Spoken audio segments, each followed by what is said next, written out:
শিক্ষার্থীদের সুবিধা অসুবিধা আনুষ্ঠানিক অনানুষ্ঠানিক সকল ক্ষেত্রে আমরা সর্বপ্রথম যাকে পাশে পাই তিনি হলেন আমাদের স্টুডেন্ট অ্যাডভাইজার, আমাদের শিক্ষক ডক্টর ইসমাত রহমান ম্যাডাম এবং ডক্টর মোহাম্মদ মোসাদ্দেক স্যার আমাদের সঙ্গে উপস্থিত রয়েছে।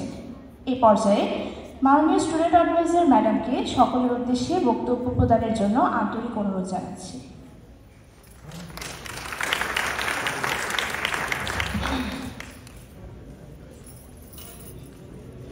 আসসালামু আলাইকুম, শুভ সকাল। মঞ্চে উপবিষ্ট ঢাকা বিশ্ববিদ্যালয়ের ইঞ্জিনিয়ারিং অ্যান্ড টেকনোলজি ফ্যাকাল্টির ডিন ও আমাদের প্রিয় শিক্ষক ডক্টর হাফিজ মোহাম্মদ হাসান বাবু স্যার, বিভাগের chairman doctor Saifuddin Mohammad Tarek sir, আমাদের বিভাগের সম্মানিত অ্যালামনাই ডক্টর মফিজুল ইসলাম সহ আমাদের শ্রদ্ধেয় শিক্ষকবৃন্দ, প্রিয় শিক্ষার্থীবৃন্দ, সবাইকে আজকের অনুষ্ঠানে স্বাগত জানাচ্ছি। আজকে আমরা 29 ব্যাচের স্টুডেন্টদের বরণ করে নেওয়ার জন্য নবীন বরণের আয়োজন করেছি।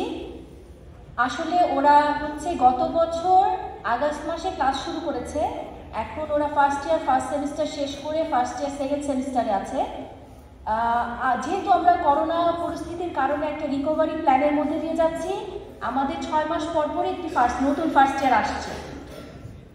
সেটার জন্য আমাদের আসলে নবীনবরণ আয়োজন করতে একটু দেরি হয়ে গেছে, কিন্তু আজকে আমরা আসলে চেষ্টা করব সেই দেরিটা যাতে আমরা কম্পেনসেট করতে পারি।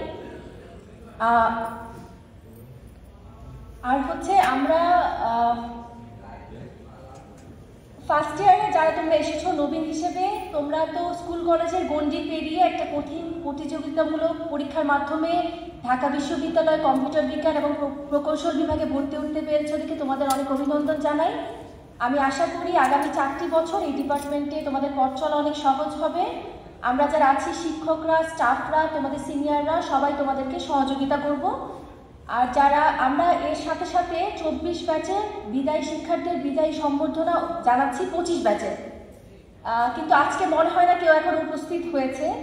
তো তাদেরকে একটা কথা বলতে চাই, তারা যাতে ভবিষ্যতে তাদের অবস্থানে সফলতা অর্জন করতে পারে, আর বড় বড় প্রতিষ্ঠানে কাজ করতে পারে, আমাদের ডিপার্টমেন্টের নামকে উজ্জ্বল করতে পারে, যেমন আমাদের অ্যালামনাইরা করে এসেছে।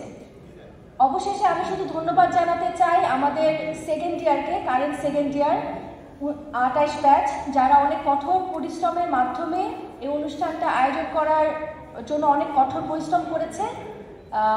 আমি আশা করি অনুষ্ঠানটা সফলভাবে সম্পন্ন হবে এবং আমরা অনেক উপভোগ করব। Thank you.